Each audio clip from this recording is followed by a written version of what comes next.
오늘 밤부터 토요일까지 뉴욕시 전역에 폭우가 내리겠습니다. 그리말디 피자 고용주가 2만 불 임금 체불 혐의로 기소됐습니다. 한인 이용객이 많은 7번 전철에서 38세 여성이 강도를 당했습니다. 하원이 오늘 1조 2천억 달러 규모 예산안을 통과시켰습니다. 아름다운 제품에서부터 아름다운 사회를 만들기까지 키스는 뉴욕에서 시작하여 현재는 전 세계 12,000명의 직원들과 함께 끊임없이 도전하는 기업입니다. 사람을 생각하고 존중하는 기업. 키스는 한인들이 사회의 주인공이 될 수 있도록 든든한 버팀목이 되겠습니다. 글로벌 뷰티 기업 키스. 시청자 여러분 안녕하십니까? 3월 20일 금요일 TKC 뉴스데스크 첫 소식입니다. 오늘 밤부터 토요일까지 뉴욕시 전역에 폭우가 예보된 가운데 뉴욕시 전역과 뉴저지, 롱아일랜드 해안 지역에 홍수가 발생할 수 있어 주의가 필요합니다. 폭스뉴스의 기상학자 마이크 우즈는 오늘 밤부터 뉴욕시 전역에 폭우와 홍수 가능성이 있다며 이에 대비해야 한다고 밝혔습니다. 이번 폭우는 금요일 밤에 시작돼 토요일 밤까지 지속되며 약 2에서 3인치의 비가 예상됩니다. 그에 따라 뉴욕시 전역에 홍수 경계령이 발령됐으며 미 해양대기청 기상예보센터는 롱아일랜드 해안 지역과 뉴저지에 토요일 돌발 홍수 위험을 4단계 중 2단계로 지정했습니다. 뉴욕시에는 오늘 늦으면 새벽 2시부터 비가 내리기 시작해 토요일 밤까지 지속되겠습니다. 토요일 최고 기온은 50도이며 최저 기온은 39도입니다. 토요일에는 날이 다소 흐린 가운데 일요일엔 비가 그치며 일부 구름이 거쳐 부분적으로 흐린 상태를 유지하는 가운데 약한 바람이 불겠습니다. 일요일 최고 기온은 50도, 최저 기온은 35도입니다. 뉴욕시 곳곳에 체인점을 둔 유명 피자 가게 그리말디의 피자 대표와 맨해튼 지점 매니저가 최소 7명의 직원에 2만 달러의 임금을 체불한 혐의로 어제 기소됐습니다. 맨해튼 검찰청은 21일 뉴욕 유명 피자 가게 그리말디를 기소했습니다. 그리말디의 대표 앤소니 피시나와 맨해튼 지점 매니저 프랭크 산토라는 최소 7명의 직원으로부터 2만 달러가 넘는 임금을 미지불한 혐의로 기소됐습니다. 그리말디는 1990년에 설립된 화덕피자 체인점으로 브루클린 브리지 아래 덤보 매장으로 시작해 뉴욕시에 여러 매장을 갖춘 체인점으로 확장됐습니다. 법원 문서와 진술에 따르면 2017년 9월 21일부터 2023년 9월 9일 사이에 2명의 피고인은 플랫아이언 매장에서 일했던 최소 7명의 임금을 고의적으로 미지불했습니다. 피고인들은 직원들에게 반송된 수표를 주고 뉴욕주 최저임금보다 낮은 임금을 제안했으며 지급해야 하는 돈의 일부만을 온라인 뱅킹으로 지급하며 직원들이 그만두지 않도록 설득했습니다. 엘빈 브레그 맨해튼 지방검사는 이들이 바랬던 건 정직하게 일한 대가로 받는 임금이라며 이들은 이 임금을 정말 절실히 필요로 했다고 말했습니다. 검찰은 또한 피해자가 더 있을 것으로 보고 임금을 지급받지 못하고 있는 근로자는 언제든 근로자 보호부서에 연락해 범죄를 신고해달라고 당부했습니다. 맨해튼 방향 7번 전철에서 38세 여성이 2명의 10대 남성으로부터 폭행과 강도를 당하는 사건이 발생했습니다. 21일 뉴욕시경에 따르면 38세의 한 여성은 지난 8일 저녁 9시경 7번 전철 윌레츠 포인트역에서 맨해튼 방향 전철을 기다리던 중 히스패닉계로 보이는 10대 남성 2명으로부터 공격을 당했습니다. 110 경찰서에 따르면 두 남성은 이 여성이 손에 쥐고 있던 핸드폰을 강제로 빼앗고 바닥에 밀쳤습니다. 뉴욕시경은 용의자들의 모습이 담긴 영상을 21일 공개했습니다. 이 영상에 찍힌 용의자들은 약 5피트 7인치 키에 한 남성은 마이클 코스라고 적힌 청색 후드티와 찢어진 청바지를 입고 있었으며 다른 용의자는 검정색 재킷과 흰색 얼룩 무늬가 있는 청바지를 입고 있었습니다. 경찰은 시민들의 제보를 부탁하고 3,500달러의 현상금을 걸었습니다. 하원이 어제 지각 공개한 1조 2천억 달러 규모 쟁점 예산안이 오늘 오전 하원에서 통과됐습니다. 오늘 오전 하원은 101명의 공화당 의원과 22명의 민주당 의원을 제외한 전원이 법안을 지지하는 가운데 286대 134로 1조 2천억 달러 규모 쟁점 예산안을 통과시켰습니다. 이로써 예산안은 이제 상원에서의 표결을 앞두고 있습니다. 앞서 공화당 소속 마이크 존슨 하원의장과 척 슈머 민주당 상원 원내대표는 21일 국토안보부를 포함해 국방과 보건복지 등 남은 6개 분야 세출 법안 패키지로 1조 2천억 달러 규모의 예산을 공식 발표했습니다.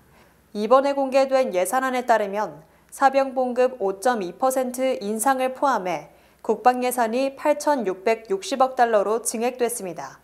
반면 국무부 예산은 6% 감액됐으며 특히 성소수자 인권을 상징하는 무지개색 깃발을 포함해 미국의 공식 깃발이 아닌 깃발을 미국 외교공관에 개양하는 일도 금지됩니다. 백악관과 공화당 사이에 마지막까지 쟁점이었던 국토안보 예산과 관련해선 이민 세관 단속국 ICE에 대한 지원을 확대하고 2만 2천 명에 달하는 국경수비대 요원 비용을 추가했습니다. 이 밖에 대만에 대한 안보 지원을 2배로 늘리고 미국에서 가스레인지를 금지하는 어떠한 조치도 금지했습니다. 악명 높은 뉴욕시 집주인으로 이번 달 초 징역형을 선고받은 다니엘 오헤브샬롬이 체포 기각 신청에서 패소한 뒤 어제 경찰에 자수했습니다. 뉴욕시 최악의 집주인으로 알려진 다니엘 오헤브샬롬은 어퍼 맨해튼에 소유하는 2 건물에 대한 공개 위반 사항 수십 건을 시정하라는 판사의 명령을 어겨 앞선 8일 2개월의 징역형을 선고받은 후 어제 시 보안관에 자수했습니다. 앞서 법원은 오헤브샬롬이 수년간 그가 소유한 건물 2채에서 납과 곰팡이, 누수와 해충 등과 관련된 수백 건의 위반 혐의를 시정하지 않은 혐의로 모독죄를 선고했으며 이후 오헤브샬롬은 체포 기각 신청을 했지만 화요일 패소했습니다. 오헤브샬롬은 라이커스 아일랜드에서 60일 징역형을 선고받았으며 어제 오후 이송 절차를 밟았습니다. 형을 선고한 잭 스톨러 판사는 오헤브샬롬이 2 건물의 위반 혐의를 시정하면 조기에 감옥에서 나갈 수 있다고 밝혔습니다. 한편 이달 초 퀸즈에서도 자메이카 아파트 건물의 소유주가 위반 사항을 시정하지 않은 혐의로 약 120만 달러의 벌금령이 내려졌습니다. 절반 이상의 뉴요커들이 뉴욕시 삶의 질이 지난 7년간 하락했다고 생각한다는 새로운 조사 결과가 발표됐습니다.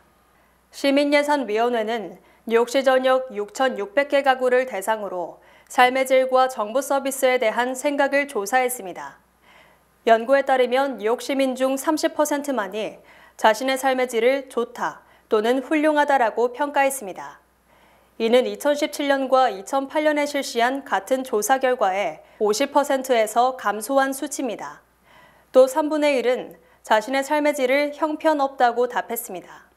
또한 응답자의 76%는 뉴욕시가 경제 성장을 효과적으로 촉진하지 못한다고 생각한다고 답변했습니다. 교통의 경우 70%가 도시 내 이동의 편의성이 불만족스럽다고 답했습니다. 89%는 뉴욕시가 세금을 현명하게 지출한다고 믿지 않는 것으로 밝혀졌습니다. 안전에 대한 우려도 2017년과 유사하게 유지됐습니다. 응답자의 51%가 낮에 지하철을 타는 것이 안전하지 않다고 느꼈고 49%는 밤에 동네 거리를 혼자 걷는 것이 안전하지 않다고 느꼈습니다. 유나이티드 웨이가 진행한 별도의 연구 결과에 따르면 뉴욕 시민의 소득 불평등은 2021년에 36%에서 작년 50%로 상승했습니다. 유색인종과 이민자들은 경제적 어려움을 겪을 가능성이 더욱 높았으며 어린 자녀를 둔 미혼모의 86%가 가장 높은 소득 부족률을 경험하고 있습니다. 매사추세츠 종합병원에서 유전자병형 돼지 신장을 살아있는 환자에게 이식하는 수술에 세계 처음으로 성공했습니다. 21일 뉴욕타임즈에 따르면 매사추세츠 종합병원은 말기 신장 질환을 앓고 있는 62세 흑인 남성 환자인 리처드 슬레이먼에게 지난 16일 4시간에 걸쳐 이러한 수술을 진행했습니다. 병원 측은 현재까지 환자가 잘 회복하고 있고 곧 퇴원할 예정이라고 밝혔습니다. 이로써 슬레이먼은 유전자 변형 돼지로부터 새로운 신장을 이식받은 최초의 인간이 됐습니다. 돼지 신장은 앞서 뇌사 환자에게 이식된 적이 있지만 살아있는 사람에게 이식된 것은 슬레이먼이 처음입니다. 최근 미국에서 2명의 환자에게 돼지 심장이 이식됐지만 모두 2개월도 채 생존하지 못했습니다. 병원 측은 이번 수술에 대해 환자에게 더 쉽게 이용할 수 있는 장기를 제공하기 위한 노력의 중요한 이정표라고 성명을 통해 밝혔습니다. 배우 이정재가 주연을 맡은 스타워즈 시리즈 에콜라이트가 오는 6월 4일 공개됩니다.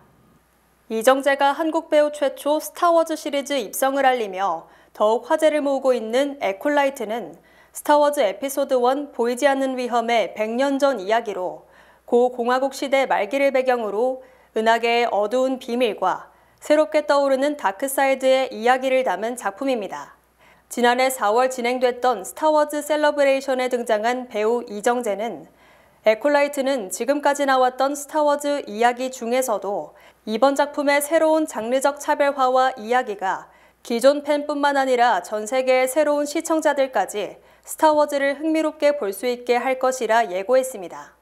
19일 디즈니 플러스 측 보도자료를 통해 공개된 에콜라이트 1차 티저 포스터는 그의 말을 입증하듯 충격적인 모습으로 본격적인 에콜라이트의 서막을 완벽히 알려 기대감을 배가시킵니다. 이번 작품은 에미상 후보에 올랐던 시리즈 러시아 인형처럼의 레슬리 헤드랜드가 연출을 맡았으며 겟아웃과 어스의 음악 감독이 참여 소식을 알려 기대감을 높입니다.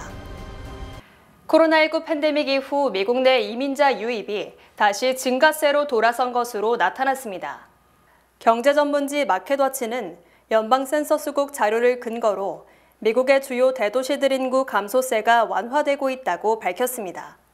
팬데믹과 인플레이션 등으로 대도시의 삶이 어려워지면서 다른 지역으로 이주하는 주민들의 숫자가 증가했습니다. 특히 뉴욕과 LA 등 대도시들은 팬데믹 기간 동안 주민들 이탈이 심각한 수준으로 이어지면서 우려가 컸습니다. 그런데 연방 센서스국 통계 자료를 분석해 본 결과 해외 이민자들이 최근에 상당히 많이 유입되고 있는 것이 대도시들의 인구를 유지시키는 역할을 하는 것으로 나타났습니다. 미국 전체적으로 2022년과 2023년 동안에 걸쳐서 해외에서 이민자들이 약 114만여 명이 입국한 것으로 집계됐습니다. 이것은 2021년과 2022년 사이 기록한 37만 6천여 명에 비해서 거의 3배나 늘어난 것이 수치상으로도 뚜렷합니다. 해외 이민자들의 미국 유입이 코로나19 팬데믹 종료 이후 다시 늘어나면서 미국의 인구수를 늘려주고 있는 것입니다. 21세기 말까지 전 세계 거의 모든 국가가 인구 감소 국면에 이를 것이라는 연구 결과가 나왔습니다. 워싱턴대 보건계량 분석연구소가 20일 영국 의학저널 란셋에 게재한 보고서에 따르면 오는 2100년까지 전 세계의 합계 출산율은 1.59명으로 하락할 것으로 내다봤습니다. 1950년 4.84명에 이르던 세계 출산율이 2021년 2.23명으로 줄어든 데 이어 이 같은 감소 추세가 계속될 것이라는 전망입니다. 국가별로 보면 전 세계 204개국 중 155개국의 출산율이 2050년까지 인구 대체 수준 이하로 떨어질 것으로 예상됐습니다. 나아가 2100년까지 그 비율이 더 늘어나 198개국의 출산율이 인구 대체 수준을 밑돌 것으로 보고서는 예측했습니다. 또 보고서는 선진국과 저개발국 사이 출산율 양극화 현상도 나타날 것으로 예상했습니다. 2100년까지 전 세계 출산의 4분의 3 이상이 소득 하위, 중하위권 국가에서 이뤄질 것이라는 게 보고서의 설명입니다.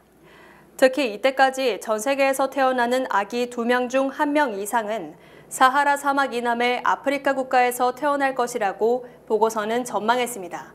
또 보고서는 한국 등의 출산율이 1.1명 미만이라는 점을 언급하며 이 같은 추세는 노동력 감소 문제로 이어질 수 있어 특히 우려된다고 밝혔습니다. 주요 단신 전해드립니다.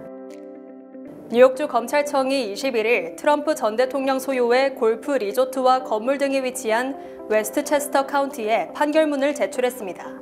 이는 그의 재산을 압류하기 위한 첫 단계입니다.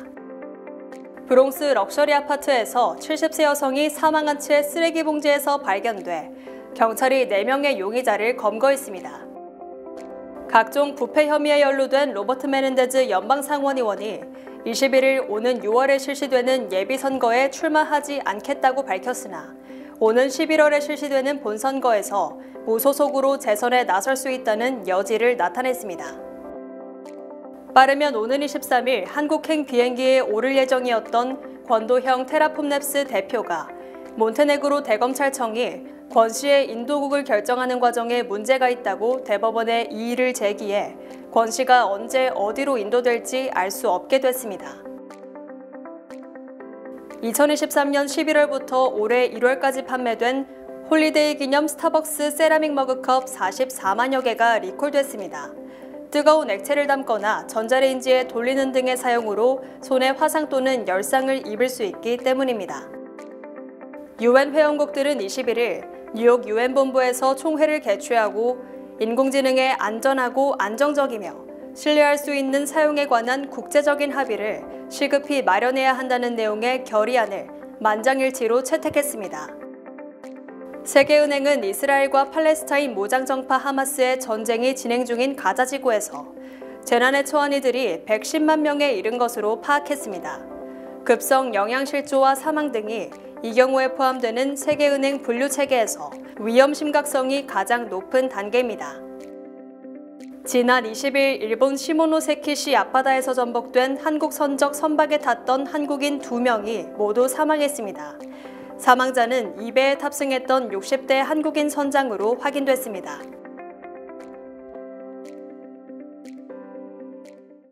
날씨 전해드립니다.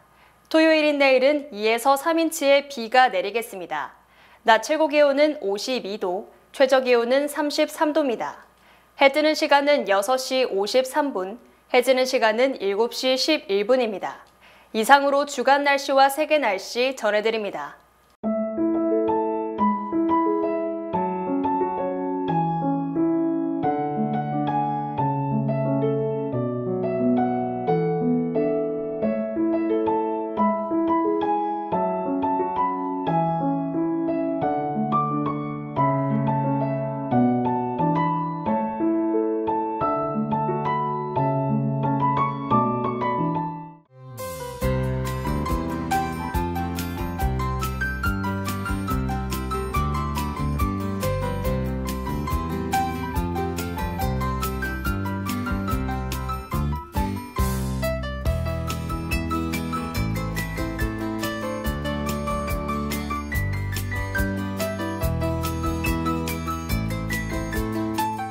비영리 단체 이노비와 뉴욕 한국문화원이 함께 주최하는 봄 콘서트가 4월 11일 뉴욕 한국문화원 신청사에서 열립니다. 바이올리니스트 스테판 제키브, 클라리네니스트 김유나, 그리고 피아니스트 신창용까지 세계적으로 유명한 젊은 한인 클래식 음악가들이 선보이는 특별 음악회, 많은 관심 부탁드립니다. 모든 수익은 오직 소외된 이들을 위한 이노비의 다양한 무료 프로그램 운영 비용으로 사용됩니다. 세계 각처 불우한 어린이를 돕는 글로벌 어린이 재단이 오는 30일 오후 2시 뉴저지 더블트리 호텔에서 기금모금 팝업 스토어 행사를 진행합니다. 맥스마라와 스리랩, 바이옴, 보스니엘 등 세계적인 명품 브랜드들을 특별한 가격에 만나볼 수 있습니다. 구매를 통해 글로벌 어린이 재단을 후원해 전 세계 배고픈 아이들에게 희망의 메시지를 보내는 데 동참해주세요. 제22대 국회의원 재외선거가 3월 27일부터 4월 1일까지 실시됩니다. 맨해튼 뉴욕 청영사관 8층 회의실에서 설치되는 공관 투표소는 3월 27일부터 4월 1일 6일간 운영되고 퀸즈 베이사이드, KCS 뉴욕 한인 봉사센터와 뉴저지 팰리세이즈 팍과 뉴저지 한인회관, 뉴저지 테너플라이 KCC 한인 동포회관에 설치되는 추가 투표소는 3월 29일부터 31일까지 3일간 운영됩니다. 투표 시간은 모두 오전 8시부터 오후 5시까지입니다. 3월 27일부터 4월 1일까지 실시되는 제22대 국회의원 재외선거에 많은 참여 부탁드립니다.